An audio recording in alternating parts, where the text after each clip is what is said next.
السلام علیکم دوستو. ایران کے خلاف امریکی اور اسرائیلی جارحیت جاری ہے.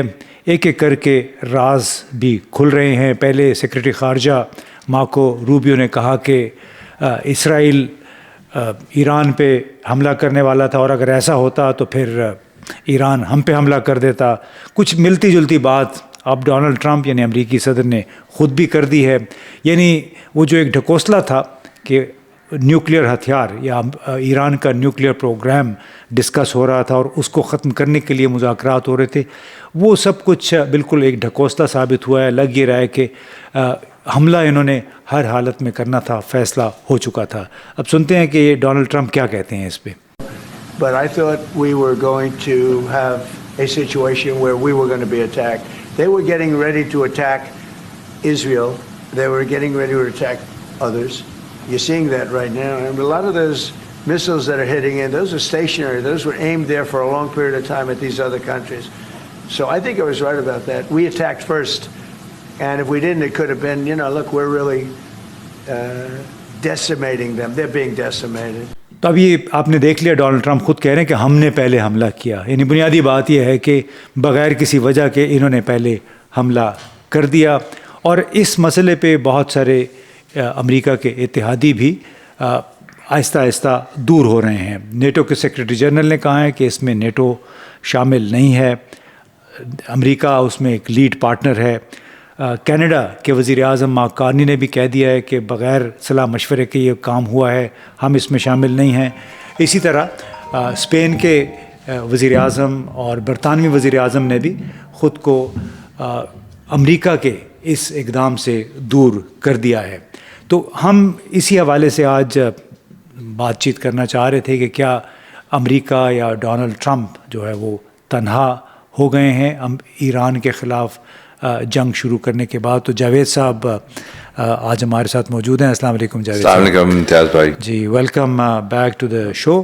تو آپ یہ بتائیے کہ ایک ایک کر کے بہت سارے اتحادی اگر براہ راست انہوں نے مذمت نہیں کی ہے امریکہ کی، لیکن خود کو دور ضرور کر دیا ہے امریکہ سے، تو اس کی بنیادی وجہ آپ کو کیا سمجھ آ رہی ہے؟ آئی تھنک کافی وجہ ہیں اس میں. ایک تو بیسک بات یہ کہ اس میں کوئی انٹرنیشنل لیگیلٹی نہیں ہے. اس میں کوئی امیوننٹ جو تھریٹ تھا، جس پہلے انہوں نے کہا تھا کہ امیوننٹ تھریٹ ہے، وہ کوئی امیوننٹ تھریٹ ایسا نہیں تھا. اور کوئی انٹرنیشنل کور بھی نہیں تھا. یونائٹڈ نیشن سے کوئی سینکشن نے بھی لیا تھا، یہ ڈسکس بھی نہیں ہوا. اور اپنے کانگریس سے ان نے جو ایک ریکوائرمنٹ ہے وار ایکٹس کے لحاظ سے کہ اپنے کانگریس سے یہ اپروول لیں، وہ بھی نہیں لیا. اور جیسے آپ نے کہا کہ یہ بیسکلی اسرائیل چاہتا تھا، اور اسرائیل کے نتنیاہو یہ کوئی 40 سال کی ان کی ڈریم تھی کہ یہ ایران کو اٹیک کریں.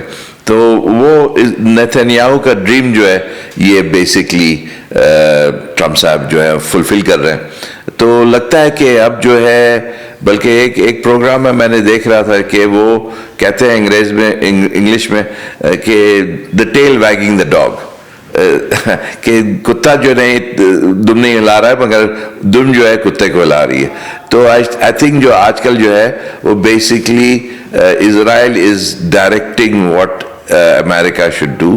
اور اس میں کافی ساری امریکن قوم میں بھی اور امریکن کانگریس میں تشویش ہے کہ یہ کیا ہو رہا ہے، کہ ایک وار جس میں ہم لوگ کو کوئی فائدہ نہیں ہے، جس میں کچھ حاصل نہیں ہے. ہمارے سولجرز آلریڈی 6 مر چکے ہیں. یہ تو ابھی ڈسکلوز کرا گیا ہے. جو کویت میں اٹیک ہوا تھا اس سے شاید کافی اور مرے ہیں، ایٹ لیسٹ 18 انجر ہوئے ہیں. تو یہ تو نمبرز بڑھتے جائیں گے. ہاں، اس میں بنیادی طور پہ بہت زیادہ تشویش ہے خود امریکہ کے اندر بھی. ایک طرف تو یہ کہا جا رہا تھا کہ ایپسٹین فائلز میں چونکہ ڈونلڈ ٹرمپ کا نام بار بار آ رہا ہے تو اس نے توجہ ہٹانے کے لیے یہ کام کیا. لیکن اس سے ہٹ کے اگر آپ دیکھیں کہ جتنے اتحادی ہیں وہ اگر دور ہو گئے ہیں یا انہوں نے ساتھ نہ دینے کا فیصلہ کیا ہے، تو کیا یہ جو لیگیلٹی ہے اس جنگ کی وہ واقعی ایک جینوئن ایک کنسرن ہے؟ یعنی حقیقی ایک خدشہ ہے یا تحفظات ہیں کہ اس جنگ کے لیے اقوام متحدہ اور نیٹو جیسے فورم کو استعمال نہیں کیا گیا، تو ایک غیر قانونی جنگ ہے بنیادی طور پہ؟ دیکھیں، میں کافی ریئلزم پر مبنی ہوں. یہ یورپین یونین اور یہ ویسٹرن ممالک جو ہیں وہ کوئی قانونی چیزوں پر اتنا ان کو کوئی فرق نہیں پڑتا ہے.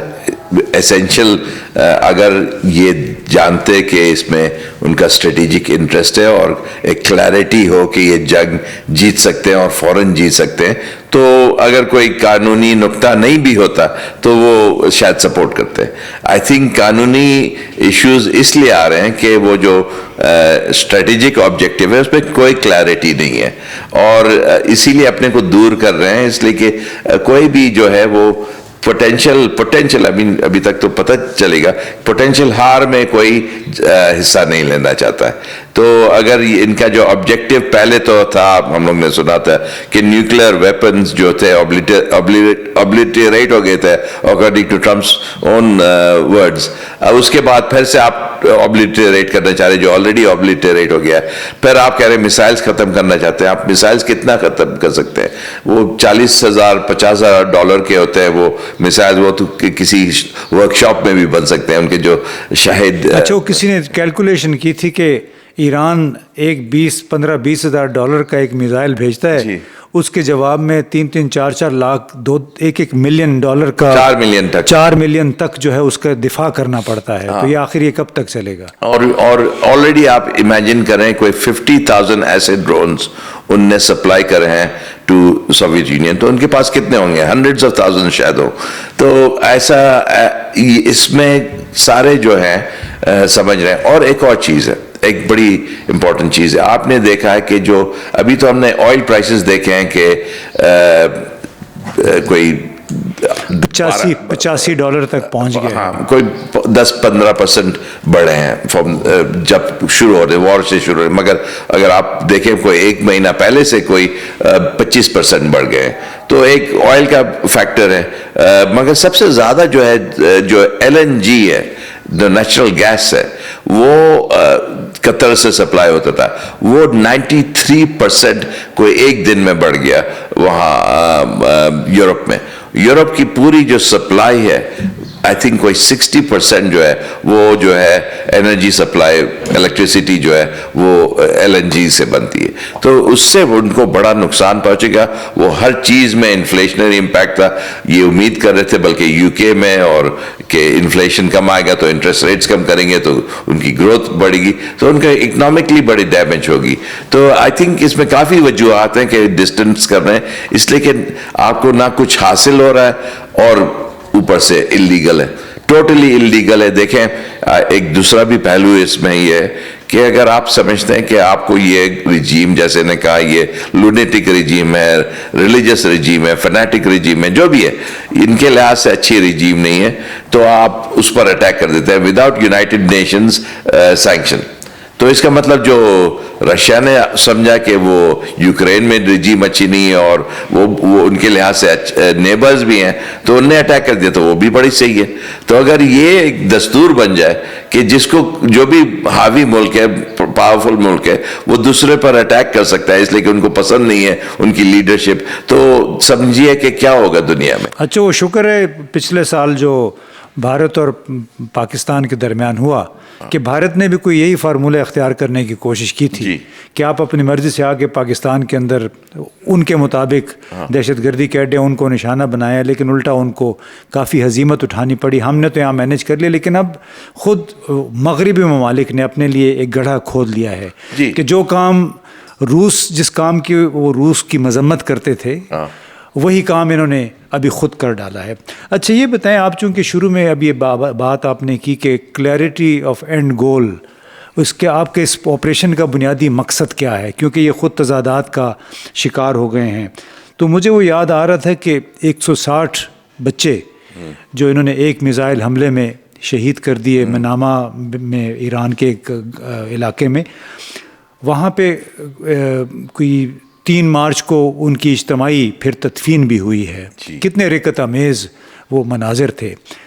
اب مزے کی بات یہ کہ اسرائیل میں ایک بچہ جب مرتا ہے یا جب بھی اس قسم کسی فلسطینی کے ایران کے حملے میں تو وہ ہیڈ لائن بنتا ہے CNN میں بھی, فاکس نیوز میں بھی.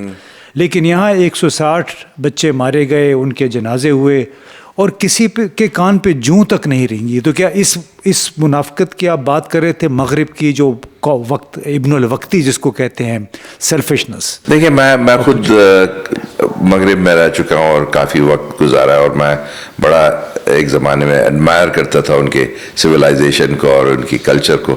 مگر جیسے جیسے وقت گزرتا ہے تو یہ پچھلے کوئی 20 سال 30 سال میں نظر آ رہا ہے کہ ان کی جو سو کال سویلائزیشنل سپیورٹی بڑی سکن ڈیپ نہ بڑی ایک وینئر ہے, اور بینیتھ دا سکن جو ہے وہ ایک بڑے جانور قسم کے سویلائزیشن ہے, جس میں سوائے اپنا فائدہ اور جو وائلنس ہے کانسٹنٹلی وہ نظر آ جاتی ہے.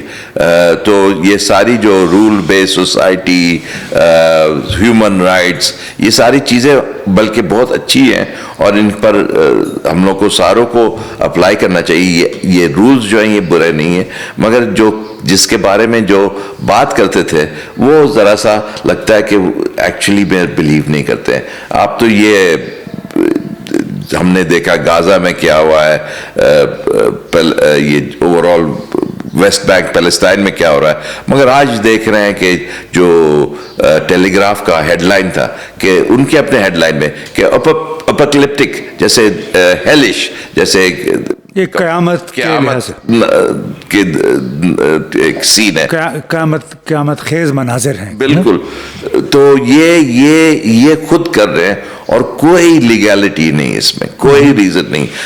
یہ سویلینز پر اٹیک کرتے ہیں, سویلین انسٹالیشنز پر ان لوگ اٹیک کر رہے ہیں. یہ تو نہیں کہ آپ انڈسٹری نہ آرمی پر اٹیک کر رہے ہیں. تو دیکھیں ان کی کوئی لاز نہیں ہے, کوئی دستور نہیں ہے, کوئی انسانیت نہیں ہے. جب آتے ہیں اور اس سے اور بات ہے, یہ تو بہت ہی ایک افسوسناک جو یہ لوگ بات چھیڑ رہے ہیں, اور خدا نہ کرے کہ اسلامک ملک میں ایسی کوئی سینٹیمنٹ کہ یہ ایک کرسچن مسلم وار شروع کرنا چاہ رہے ہیں. جو ہیکسٹ نے آرڈرز دیے ہیں اپنے کمانڈرز کو کہ یہ کرسچن وار ہے فار اینڈ ٹائمز, کہ یہ دنیا جب آخرت آ رہی ہے تو آپ اس لیے لڑ رہے ہیں. تو یہ کس قسم کی جہالت اور فسائیت کی باتیں کر رہے ہیں, اور یہ بیسیکلی ان کی جو انر نیچر ہے. اچھا, لیکن اس میں بالکل آپ نے صحیح کہا کہ جتنے بڑے اسلامی ممالک ہیں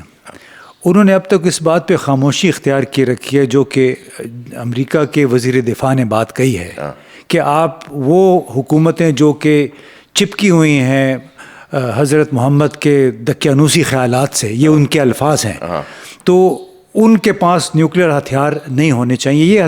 یہ اختیار ان کو کس نے دیا ہے؟ یہ کسی نے نہیں دیا ہے, اور یہ اپنے سے ان لوگوں نے ازیوم کر لیا ہے, اور یہ اپنے کو ایک سمجھتے ہیں کہ یہ ایک سپیریئر لوگ ہیں جو ایویڈنس اس کا کوئی نہیں نظر آتا ہے. یہ سمجھتے ہیں کہ ہر شخص پر حاوی ہونا چاہیے. یہ بربریت جو پچھلے 300 سال سے ہم لوگ نے دیکھی ہے ان کی ہر جگہ, چائنا سے لے کے انڈیا سے لے کے افریقہ, اب یہ چاہتے ہیں کہ یہ اب آخر آ رہا ہے اس کا, تو یہ چاہتے ہیں کہ کنٹینیو کرنا. یہ میں سمجھتا ہوں یہ زوال کا ایک نشانی ہے. یہ جو اب ایران میں ہو رہا ہے, امریکہ کے زوال کی نشانی, امریکہ اور ویسٹرن سویلائزیشن کا میں سمجھتا ہوں زوال کی نشانی ہے. جب بھی یہ کبھی بھی, ٹھیک ہے ان نے بڑے نوبل پرائز جیتے ہیں اور نیوٹن بھی پروڈیوس کرا اور آئنسٹائن بھی پروڈیوس کرا, بہت اچھی بات ہے, اور ان میں بڑے اچھے لوگ بھی ہیں, ان کی کلچر بھی کچھ بڑی اچھی, مگر یہ جو انڈر لائنگ وائلنس اور سپیریورٹی ہے, اس کو ہم لوگ کو, جو ہمارے لوگ ہیں, ان کو ذرا سوچنا چاہیے کہ اتنا مروب نہیں ہونا چاہیے ویسٹرن سویلائزیشن اور ویسٹرن کلچر. اور میں امتیاز بھائی میں کہوں گا, میں نے زیادہ وقت ویسٹ میں گزارا. ایسی بات نہیں کہ نہ میرے ویسٹرن دوست ہیں نہ میرے ویسٹرن چیزیں مجھے پتہ نہیں. نہیں, بالکل آپ نے صحیح کہا. میں نے بھی کچھ عرصہ وہاں گزارا ہوا, ساری عمر ہم نے نوکری بھی یورپینس کے ساتھ کی. ہمارے ذہنوں پہ, آنکھوں پہ ایک لبادہ پڑا ہوا تھا کہ یہ لوگ حقوق انسانی کے بڑا خیال رکھتے ہیں, لیکن آپ کو یاد ہے کہ جنوبی افریقہ میں جس جنوبی افریقہ کے ساتھ امریکہ، برطانیہ، جرمنی کوآپریشن کرتے تھے، ٹریڈ کرتے تھے، وہاں 1991 تک بیچارے جو سفید فام ساؤتھ افریقن ہے ان کا کیا حال تھا. تو ایک زبردست قسم کی جو ہپوکریسی ہے نا، منافقت پہ مبنی ان کے ایک رویہ رہا ہے، اور وہ ہم نے دیکھ لیا کہ ابھی یوکرین کے حوالے سے، اور پھر وینزویلا، میکسیکو، یعنی امریکہ جو کام کرنا چاہتا ہے جہاں چاہے وہ کر لے. اور اس کے اوپر بلکہ خود میں دیکھ رہا تھا کہ کتنی بڑی منافقت ہے کہ ابھی 2 دن پہلے ہی جرمنی کے چانسلر میرٹس نے اعادہ کیا ہے اسرائیل کے ساتھ سولیڈیرٹی کا، اس کے ساتھ یکجہتی کا. کتنے وہ شرم کی بات ہے. اب وہ جو امریکی اسکالر ہیں جان میرسہائمر، اس نے ایک بات کی ہے، اسی حوالے سے میں پوچھنا چاہ رہا تھا. جو ان کی توقعات تھیں کہ ایران کے اوپر ہم حملہ کریں گے تو بڑا جلدی یہ فارغ ہو جائے گا. اب وہ امریکی پروفیسر خود کہتے ہیں کہ اب ایران کسی صورت بھی منظر سے غائب ہونے والا نہیں ہے، اور ایران میں اگر حکومت تبدیل بھی ہو جاتی ہے تو آنے والی حکومت بھی مغرب کی خیر خواہ نہیں ہوگی. اور آیت اللہ خامنائی کے قتل کے ساتھ وہ سب سے بڑی رکاوٹ ختم ہو چکے جو ایران کو ایٹمی قوت بنانے سے روکے ہوئے تھی، کیونکہ انہوں نے کہا ہوا تھا، ان کا فتویٰ تھا ان کا. تو اب ایران کے لیے ایٹمی ہتھیار حاصل کرنے کی وجوہات پہلے سے کہیں زیادہ مضبوط ہیں. تو آپ سمجھتے ہیں کہ جو حکومت کی تبدیلی کی ان کی امید تھی وہ اب ختم ہو گئی ہے، اور اس کی وجہ سے پھر کیومولیٹو کاسٹ جو ہے امریکہ کے لیے، مغرب کے لیے، وہ بہت بڑھ جائے گی. دیکھیں، میں کچھ پڑھ رہا تھا، بڑی انٹرسٹنگ تھی کہ جو پچھلے 30 سال میں جو ان لوگوں نے عراق میں کرا اور پھر افغانستان میں کرا، اس سے پتہ نہیں کتنے ٹریلینز آف ڈالرز ان نے برباد کرے. اس وقت وہی وقت تھا جس میں چائنا آگے بڑھ گیا. تو چائنا شاید دیکھ رہا ہے کہ اگلے 3 سال اور نہ 5 سال اور یہ ایران میں اپنا وقت اور پیسے ضائع کریں، اس لیے کہ چائنا اور بھی آگے بڑھتا جائے گا. مگر ہم لوگ نہیں امید کرتے ہیں ایسی کوئی چیز ہو. مگر یہ جو ہے ان کا جو وار آبجیکٹیوز ہے کہ ریجیم چینج کری جائے اور ان کے لیے کوئی فرینڈلی ریجیم آئے، وہ بہت ہی ان لائکلی سیناریو ہے. اس لیے کہ اس کے لیے ان کو جا کے کیپچر کرنا پڑے گا، اور بوٹس آن دا گراؤنڈ، جس میں کافی ان کی ہلاکت ہوگی. اور یہ اب قوم ایسی نہیں ہے کہ جو اتنی بڑھ کے تو بڑے دیتے ہیں، مگر نہ ان میں کرج ہے، نہ ان میں کوئی انسانیت ہے. تو یہ لائفز نہیں دینے کے لیے تیار ہیں. جب ان کے جو باڈی بیگز آتے ہیں تو وہاں شور مچ جاتا ہے. تو آئی تھنک یہ امیدیں بڑی لگائے ہوئے تھے. ان کی جو بیسک امید تھی کہ یہ ایک وار کریں گے، ڈیکیپیٹیٹ کریں گے، آیت اللہ خمینی صاحب کو شہید کریں گے، اس کے بعد فوراً جو ہے وہ ایران جو ہے اپنے گھٹنوں پر آج کے ان سے بھیک مانگے گا. وہ ہو رہا نہیں ہے. ایران جو ہے اور پرشین امپائر بہت ہی ایک پرانی امپائر ہے، ان کو ایک سینس آف ہسٹری ہے، اور ان میں بڑا سینس آف پرائڈ بھی ہے. اور میں ہمیشہ کہتا ہوں sovereignty is the most important thing. ایک ملک جو ہے بھلے غریب ہو مگر اگر سوورن ہونا ضروری ہے. سوورنٹی ہوگی تو آپ ہر چیز آ جائے گی. یہ میں ایک ایگزامپل دیتا ہوں، اور میں لیکچر نہیں دینا چاہتا ہوں، مگر میں یہ دیکھیں جو ہے یہ ویٹنامیز جو ہیں وہ کوئی 35 ایئرز انہوں نے لڑا، کوئی 5 ملین لوگ مرے، مگر ہو چی من اور ان کے جو ساتھی تھے وہ سوورنٹی کو سب سے پہلے انہوں نے سمجھا. سملرلی ماؤ زی ٹنگ، جب سوورنٹی نہیں ہوگی ملک میں تو کچھ نہیں ہوگا. تو آپ کے پاس تھوڑے بہت پیسے آ جائیں گے، کوئی فرق نہیں پڑتا. وہ پیسے اگر آپ سوورنٹی بیچ کے اگر کرے گا نا تو آپ کہیں نہیں جائیے گا. تو اور جو ایرانی ملک ہے ان کو پتہ ہے کہ سوورنٹی بڑی امپورٹنٹ، اور چاہے آپ کتنی برا سمجھیں ان کی جو اسلامک رجیم ہے، وہاں 99% لٹریسی ہے عورتوں میں.